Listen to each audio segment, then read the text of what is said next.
Fingevano di dover pagare con un bonifico online, ma invece erano loro a farsi pagare prelevando la somma di denaro dal conto corrente del malcapitato. Il sistema è quello della cosiddetta truffa al contrario, migliaia le persone truffate raggirate in tutta Italia. La squadra mobile di Padova però è riuscita ad individuare una banda specializzata, due fratelli Lukas e Morgan Udorovic e la madre Fatima Lilovic, nomadi residenti in una roulotte a Vigo d'Arzere.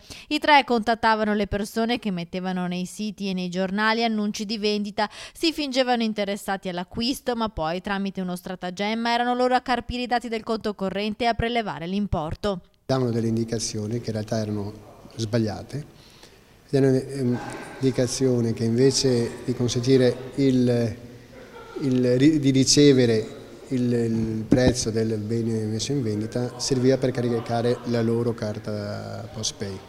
L'indagine è partita dalla segnalazione di un richiedente asilo nigeriano alla polizia di Padova. Il ragazzo era stato contattato dai due fratelli Udorovic con la promessa di un lavoro. I due gli avevano fatto aprire un conto corrente postale, salvo poi requisire la PostePay che serviva per derubare i truffati.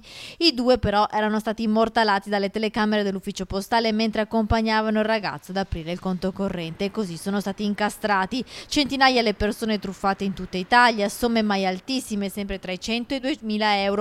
Ma tante da fruttare un bel gruzzolo alla famiglia Rom finita in carcere con l'accusa di truffa e riciclaggio. I soldi infatti dalle PostePay finivano poi nel conto corrente della madre Fatima Lilovic, già arrestata e rimessa in libertà a Ferragosto per aver scroccato corrente elettrica all'Enel per ben 14 anni grazie ad un collegamento abusivo alla sua casa prefabbricata.